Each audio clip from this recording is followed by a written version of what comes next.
Last song I can't even remember. I think one of these అంటే హిందీలో చేసింది dub చేసిన నాటికి ఏమైనా రాసి ఉండొచ్చు. ఐ డోంట్ అంటే సీరియస్గా శాస్త్రి గారితో నేను పనిచేసి మేబీ అట్లీస్ట్ 20 years అయిపోయి ఉంటుంది. బట్ మీ గురించి ఎప్పుడు మాట్లాడుతూ ఉండేవారు ఎక్కడ సందర్భం వచ్చినా, because he also had the same affinity for you. ఏదో ఒక agreeing to disagree connection with you. Almost నాకు తెలిసి రంగీలా డబ్ సాంగ్స్ హిందీలో చేసింది సత్య, అది ఆల్మోస్ట్ అదే ఆ టైంలోనే. పర్టికులర్గా చెప్పేవారా మీకు మీరు పిక్చరైజ్ చేసిన పాటలు చూసి ఆయన రాసిన పాటలు? అమ్మ బ్రహ్మదేవుడు కావచ్చు. Honestly I don't remember. ఆయన పాటల పిక్చరేషన్ గురించి నాతో మాట్లాడినప్పుడు అసలు గుర్తులేదు నాకు ఎప్పుడు. ఎక్కువ పాటలు ఆర్ట్ వరకు అండ్ మిగిలినవి ఐడియాస్ వరకు, అంతేనా? మీరు తెల్లారింటి లెగండో విన్నారా శాస్త్రి గారి పాట? కళ్ళు సినిమాలోది ఆయన పాడిన పాట. ఓకే ఓకే వినలేదు. Okay, that was very popular at one point. But anyway you brought back a beautiful set of memories Shastri గారి పాటల గురించి. అండ్ మీరు ఆయన వర్క్ చేసిన again coming back to the same point that చావు బ్రతుకులు ఆఫ్ కోర్స్ మన చేతుల్లో లేవు. ఉన్నంతకాలం వాళ్ళు ఎంత ఇంపాక్ట్ వదిలి వెళ్ళారనేది, ఆ ఇంపాక్టే remains in the world. Nothing else is permanent. No first of all నాకు ఫ్రెండ్షిప్ అనేది ఉండదు. But not really except for the art. Except for the art and మీ ఇద్దరు art and see I vastly differ with his thinking. ఎందుకంటే ఆయనకి ఒక morality aspect, righteousness, right and wrong divide నాకు ఉండదు అసలు. అది which is the reason I never agreed with his way of thinking. ఇప్పుడు ఫర్ ఎగ్జాంపుల్ నిగ్గదీసి అడుగు అని మీరు ఆడియన్స్ అంటే ప్రజల్ని ఉద్దేశించి పాట పాడినప్పుడు నా ఉద్దేశంలో ప్రజలు పాలకులు కన్నా ఎదవలు, వాళ్ళకి ఏంటి చెప్పేది అనేది నా ఫీలింగ్. ప్రజలకి ఆపర్చునిటీ రాలేదు, వాళ్ళకన్నా బెటర్ కాబట్టి పాలిటీషియన్కి బెటర్గా వస్తుంది. కానీ ఆ పాటలు ఇంకా మీకు గుర్తుండి మీరు పాడుకుంటున్నారంటే ఇట్ షోస్ దట్ ఎక్కడో మీరు కనెక్ట్ అవుతున్నారు. I like the art of just art. మీరు ఇప్పుడు సపోజ్ ఆయన ఆ పాట రాయకుండా సేమ్ థింగ్ నాకు డైలాగులు చెప్పారు అనుకోండి, I will argue with him. I don't agree with that. But what he wants to say ఎలాంటి ఆర్ట్ ఫామ్లో పెట్టారు అనేది the impact is that for me. కాలక్రమంలో మీ ఆర్ట్కి మీ వ్యక్తిత్వానికి మధ్య గ్యాప్ తగ్గిపోతుంది. అంటే you are also beginning to express who you are in your cinema, in your bold ideas, your personal ideas. Would you say that's true? I'm not sure. And I just to go back little, ఇప్పుడు నేను ఎలా చెప్తానంటే ఇప్పుడు for example let us సే ఒక thought like అసలు ఏమీ direction లేకుండా ఉన్నకి ఒక రూట్లో వెళ్ళమని చెప్తే మీనింగ్ లేదు. ఎందుకంటే ఫస్ట్ ఆఫ్ ఆల్ డైరెక్షన్ లేదు. అలాగే ఎంత టైమ్స్ అనేవి చేంజ్ అయినా సరే బేసిక్ మానవ నైజం అనేది చేంజ్ అవ్వదు అని చెప్పాను అనుకోండి ఊరికనే. అది చాలాసార్లు విన్నాం ఈ థాట్ అనేది, కొత్తది కాదు. బట్ గాలిబాటు గమనానికి కాలిబాట దేనికి అంటే that is what is called art form. ఒక లైన్లో మొత్తం చెప్పేసి and because of the dramatic aspect of it మీకు ఆ థాట్ అనేది గుర్తుండిపోతుంది, which is what the purpose of art is. కానీ ఈ ఆర్ట్ని తన గళంలో బాలుగారి ఇప్పుడు పాత రాతి గుహలు పాలరాయి గృహాలైన సో అలాంటిది, because that is what the greatness of artist. Right. ఎప్పుడు మీకు అన్నిటికీ ఒక జూమ్ అవుట్ మోడ్లో ఆబ్జెక్టివిజం ఉన్నప్పుడు why do emphasize or why do react more to success than to failure? I mean, because success for obvious reasons, if any success అనేది మీకు bench mark అవుతుంది in your life. If you what you want to do అది నేను కానీ ఇంకెవరు కానీ achieve చేసినప్పుడు focus. Failures అనేది మెజారిటీ ఉంటుంది, దాని మీద ఫోకస్ చేయడానికి మీనింగే లేదు unless you want to learn something from that failure. Okay, then that becomes the story, not the success or the failure. అప్పుడు హెడ్లైన్ మారిపోతుంది. So sounds very very deep. మీరు ఒప్పుకున్నా ఒప్పుకోకపోయినా మీలో ఒక తీవ్ర తత్వవేత్త అప్పుడప్పుడు ఇలా దర్శనమిస్తూ. నేను చాలా తీవ్ర తత్వవేత్తనే, కానీ నేను అది రుద్దను ఎవరి మీద. అదే కానీ రుద్దేవాళ్ళు బాధపడతారు, బాధలో ఉంటారని మీ ఫీలింగ్. న్యాచురల్లీ రుద్దేవాళ్ళు మేబీ నాట్ ఆల్. ఇప్పుడు బాబాలు ఉన్నారు అనుకోండి, వాళ్ళు ఏం బాధపడరు most of them. Only outgoing no incoming. వాళ్ళు బేసిక్గా అలా ఏదో అలా చెప్తూ ఉంటారు. అంటే మన లోంజ్లో మ్యూజిక్ ఉంటుంది చూడండి, అది ఏమి చేయదు, అది అలా వెళ్తూ ఉంటుంది. సో బాబాలు చేసేదంతా నాకు లోంజ్ మ్యూజిక్ అది. అండ్ ఇలాంటి గ్రేట్ థింకర్స్ చేసేవి వాళ్ళ అక్కడ అదొక radicalism that can definitely influence. అసలు ఎంతమంది సెక్షన్ అని చెప్పలేను, but that will have more effect. You think anybody else will, ఇప్పుడు శాస్త్రి గారు one of the greatest writers అన్నారు, ఎనీబడి ఎల్స్ దట్ విల్ ఇప్పుడు ఈ తరంలో వచ్చిన వాళ్ళు that match? Honestly I did not here much of the songs, but అలాంటి song వస్తే నాకు డిఫరెంట్గా నా నోటీస్లోకి వచ్చేది. ఐ ఫీల్ ఇందాక నేను చెప్పినట్టు ఈవెన్ బిఫోర్ శాస్త్రి గారు అంత గ్రేట్ రైటర్స్, వేటూరు గారు, ఆత్రేయ గారు, ever it is, I consider him the best. అంటలేదు దానికి కొలమానం మీకు లిరిక్ గుర్తున్న తీరు, అంతేనా? లిరిక్ గుర్తున్న తీరు, the impact it made, and then also his personality. ఇప్పుడు ఆయన పియర్సింగ్ ఐస్ కానీ, ఆయన వాయిస్ కానీ, అది ఒక you know. And one more thing I realized about them is, అంటే ఒక ప్రాక్టికల్ ఆస్పెక్ట్ అనేది రాలేదు. అంటే అంత ఇంటెలిజెన్స్ మీరు మీ రైటింగ్లో చూపించినప్పుడు I would expect you to understand the practicality with the same. But he doesn't have that. No. So the idea stays as a beautiful idea in its place. కాబట్టి మీరు, I mean that's more admirable. Correct. ఎందుకంటే ఏం చేస్తాం అనే ఒక compromising practicality రాదు. That's what you mean. Correct. అది చాలా మందికి వస్తుంది. సో ఇప్పుడు ఆయన ఒక పెద్ద హిట్ అయింది ఒక సాంగ్, అది 6 అడుగుల బుల్లెట్. 6 అడుగుల బుల్లెట్ సాంగ్ గురించి నాతో ఆయన మాట్లాడతా, అసలు అందులో సాహిత్యం కరెక్ట్ కాదంటారు. నేను అన్నాను, శాస్త్రి గారు ఆ పాటలో సాహిత్యం ఎవ్వరు వినరు, 6 అడుగుల బుల్లెట్ ఒక వర్డ్ తప్పిస్తే నాకు తెలిసి ఎవ్వరికి వేరేది గుర్తుండదు. So first of all I think it's wrong to presume that people connect to everything in the same way as you think or I think. That itself is fundamentally wrong. Correct. You know, yeah.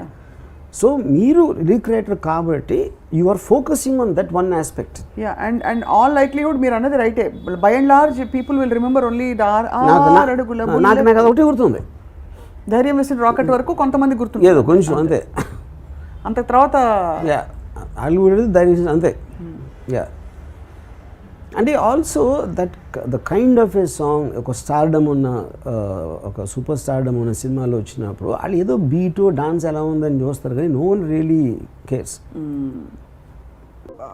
Obviously మీకు శాస్త్రి గారికి ఏదో ఒక ఇది కుదిరిపోయింది, wave length. But తర్వాత ఆయన మీ సినిమాలో రాయకపోవడానికి ఏమైనా కారణం? ఇదే రీజన్ ఒకటి. I mean I was not, అంటే అంత టైం ఆయనతో స్పెండ్ చేయడానికి నాకు టైం లేకుండా పోయింది. నేను ఇంకా ఎక్కువ బాంబేలో ఉంటాం కానీ ఇలాంటివన్నీ. సో అదొక ఆస్పెక్ట్. రెండో ఆస్పెక్ట్ ఇందాక చెప్పినట్టు I couldn't take his anger anymore. అది మీకు ఎలా ఎఫెక్ట్ అయ్యేది? అంటే ఆయన కాన్వర్సేషన్, అంటే కాన్వర్జేషన్, ఇప్పుడు ఆయన కలిసి ఏదైనా వర్క్ చేద్దాం అనుకున్నప్పుడు ఆయనతో కూర్చుంటే what he expresses about things and all that I use to find it very juvenile. Isn't it dichotomy, అంటే ఒక ఇవాల్వ్డ్ స్టేట్ ఆఫ్, అది కూడా అందుకని అంటున్నాను. ఇప్పుడు ఆయన సాంగ్స్లో మీకు ఇప్పుడు I became a very objective philosopher. Okay, ఆయన వెరీ సబ్జెక్టివ్ అంటే he is very radical in terms of his what he expresses and all that, where I love the art. I don't agree with the underlying ideology thought. కానీ అలా చూస్తే ఐన్ రాండ్ కి మీరు శాస్త్రి గారికి parallel వేశారు కదా. So you think Ayn Rand also was a subjective philosopher? She was subjective extremely. So from that perspective, అంటే ఇప్పుడు ఏదో ఆవ్యాసంలా మొత్తం మీ మీదకే తీసుకొస్తున్నా అనుకోకండి దయచేసి, but for a moment would you say that you have evolved and grown from Ayn Rand? See, evolved is a very relative word. అంటే ఎవరి దృష్టిలో evolved అని, ఎందుకంటే ఈచ్ పర్సన్కి తనకున్న what works for that person will be different. I would say change. Evolved is not the, అంటే evolved అంటే వినటానికి ఏదో నేను పెరిగినట్టు అనిపిస్తుంది. I think I change my route. Yeah. Have you ever thought, మీకు నచ్చిన సాహిత్యాలు చూస్తే కూడా నరుడి బ్రతుకు నటన ఈ రెంటి నట్ట నడుమ ఎందుకు ఇంత తపన? తపన అది చాలా హైయెస్ట్ ఫిలాసఫీ. కరెక్ట్. అది ఎక్కడో అన్నమాచార్య కీర్తనలో కనిపిస్తుంది, నానాటి బ్రతుకు నాటకము కానక కన్నది, అంటే ఇదెంత నాటకం అని చెప్పి. Do you actually relate with those lines or మీకు ఆ వర్డ్ ప్లే నచ్చిందండి? Word play. ఇప్పుడు నరుడి బతుకు నటన ఎందుకు అవుతుంది? మీరు ఒక సొసైటీ అనేది పెట్టినప్పుడు all of us have no choice but to act.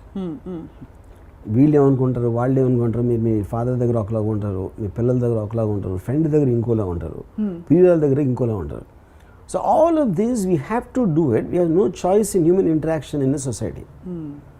ఈశ్వరుడి తలుపు ఘటన అంటే ఆటోమేటిక్గా దాని అన్ఎక్స్పెక్టెడ్ థింగ్స్ జరుగుతాయి which are not in your control.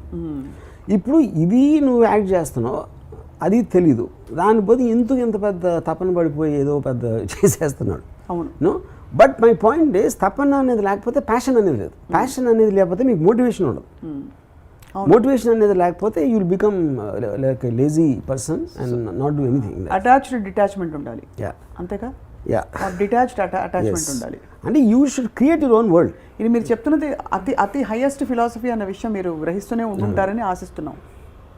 కాబట్టి మీరు ఇప్పుడు బాబాజీ స్వామీజీ లాగా అయిపోతారు వెరీ సూన్ మా అందరికీ. అతి highest I don't think is right word. Because ఇప్పుడు నీషే ఏమన్నాడంటే, this tree stands lonely here on the hills and he's grown up so much that there is no one to listen. ఎందుకంటే మీరు ఒక అంత హైట్కి ఎదిగిపోతే చెప్పేది ఎవరికి వినపడదు అక్కడ. అప్పుడు అలాంటప్పుడు హైట్ కాదు అది. అందుకని so the point is, when you are talking you need to communicate. Expressing yourself is not the point, communicating is the point. You know, but I might choose not to express, or I might choose, I will say it. ఇప్పుడు శాస్త్రి గారు తను చెప్పేది అవతలోడు వినాలి, అర్థం చేసుకోవాలి అని కోరుకుంటారు. అందుకని నేను కోపం వస్తుంది రాకపోతే. నేను అసలు అవతలోడు అర్థం చేసుకుంటే ఆశ్చర్యపోతాను. నేను విపత్కరం జరిగిపోతుందని ఫీలింగ్ వస్తుంది నాకు అవతలోడు అర్థం చేసుకుంటే. ఎందుకంటే మెంట్ నాట్ టు అండర్స్టాండ్. ఇప్పుడు చాలా మంది రామోయిజం గురించి ఎయిర్పోర్ట్లో అక్కడక్కడ కలుస్తుంటున్నాను.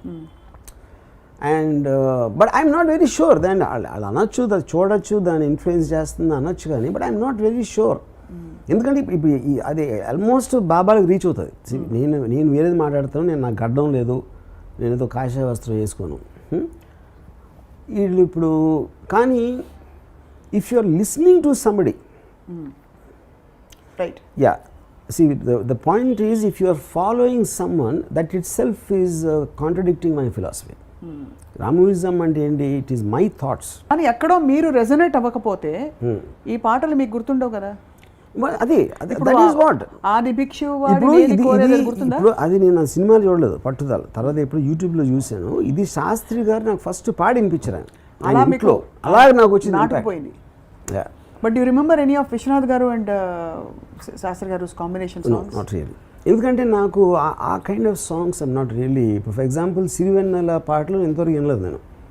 దో ఈస్ కాల్డ్ సిరివెన్నెల సీతారామ. వినలేదు ఒకటి కూడా. విధాత తలపున ప్రభవించినది అనాది జీవనం. ఎందుకంటే ఆ కైండ్ ఆఫ్ సాంగ్స్ అసలు నేను జనించు ప్రతి శిశు గళమున పలికే జీవన నాద తరంగం వినిపించలేదు. అయితే ఇప్పుడు మీకు శిశువు లేదు అదే అంతే క్లోజ్డ్ ఆ చాప్టర్ క్లోజ్డ్. ఇమాజిన్ చేయండి, ఇంత నాకు శాస్త్రి గారి మీద ఉండి ఆయనకి సిరివెన్నెల అనే పేరు వచ్చి ఆయనకి స్టిక్ అయిపోయిన ఆ సినిమా పాట ఎంతవరకు వినలేదు. అది మీరు ఇప్పుడే గ్రహించారు యాక్చువల్లీ. అది విషయం అంటే ఎంతో మంది క్యూరియాసిటీ ఉండాలి కదా. లేదు ఇన్ని సంవత్సరాల్లో. ఎందుకంటే నాకు I think I didn't connect to the film only. అదే ఉంటుంది రీజన్ ఆ టైంలో. నేను నిజంగా నేను ఫస్ట్ నేను రియలైజ్ అయింది బికాస్ ఆఫ్ సాహసం నా పదం.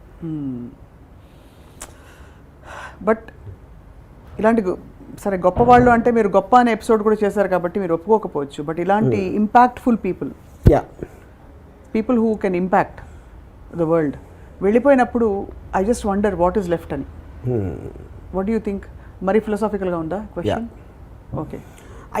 Because I think it's also multiple times మీకు ఎక్స్పీరియన్స్ అయిన తర్వాత you just kind of you observe the whole thing, in such a way that you don't need the physical entity anymore. You just live in the revel in the impact or the what is left.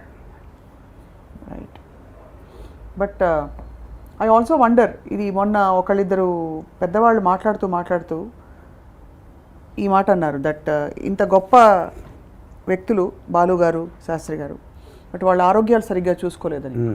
And you are somebody who keep saying, advocating that మనకి ఇష్టం వచ్చినట్టు మనం బ్రతకాలని చెప్పి. శాస్త్రి గారికి lung problem ఉండింది, he was a smoker. And ఇప్పుడు ఇది అవన్నీ చిన్న ఎగ్జాంపుల్ చెప్తాను. Puneeth Raj Kumar I know him. తనకి డ్రింక్ చేయడు, స్మోక్ చేయడు, 9కి నిద్రపోతాడు. ఈ హాజ్ ఎ వెరీ అంటే డైట్ అనేది చాలా సైంటిఫిక్గా తింటాడు. And just diet. ఏంటి ఆరోగ్యం చూసుకుంటాం? ఫస్ట్ ఆఫ్ ఆల్ ఎవరికి ఎందుకు వస్తుంది, ఎప్పుడు వస్తుంది అనేది వేరే కారణాలు ఉంటాయి. సో ఇలా చూసుకున్నంత మాత్రాన ఎక్కువ బతుకుతాం లేదు, అది బతుకుతాం కానీ తక్కువ బతుకుతాం లేదు. ఇప్పుడు ఫర్ ఎగ్జాంపుల్ నేను చాలా అన్హెల్దీ లైఫ్ గడుపుతాను. ఇప్పటివరకు ఏమవ్వాల, రేపు అవ్వచ్చు, ఇప్పుడే అవ్వచ్చు, ఎంట్రీ అయిపోయి నేను వెళ్తూ ఉంటే అవ్వచ్చు ఫర్ ఎగ్జాంపుల్, యూనో. కానీ as long as you can control that, దాని మూలాన ఇప్పుడు బతికే లైఫ్, ఇప్పుడు మనం బతుకునే స్టైల్ని సాక్రిఫైస్ చేయడం అనేది అప్పుడు బతకలోనే అర్థం లేదు. కాబట్టి అసిడిటీ వస్తున్న కాఫీ తాగదంటే మీరు మానరు, మీకు తాగాలంటే తాగేస్తా. I will do anything I like.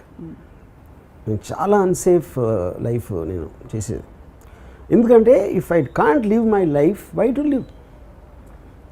ఊరికనే కొంచెం ఇంకొక పొడిగించుకోవటానికి చావు లాంటి జీవితం ఎందుకు బతకాలి, లైఫ్ ఎందుకు బతకాలి? మీకు ఇష్టం ఉన్నవి చేయకపోతే మీరు మీ ఇష్టం వచ్చినప్పుడు బతకట్లేదు, అప్పుడు చచ్చిపోతే బెటర్. అది నా philosophy. So through all this అంతా తిప్పి దానికే వస్తుంది ultimately being yourself. Yeah, just live life and ఏముంటుందని enjoy every second. Yeah.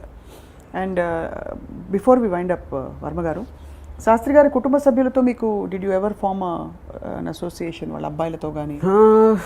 Not very. Of course I know Raja. Yeah, because he's my daughter's friend, mostly because of that. And ఆయన wife కూడా నాకు తెలుసు. Yeah.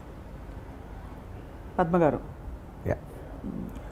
So నేను ఇది అయిపోయిన తర్వాత మా సిస్టర్ అందరూ వెళ్ళారు, బట్ ఐ డింట్.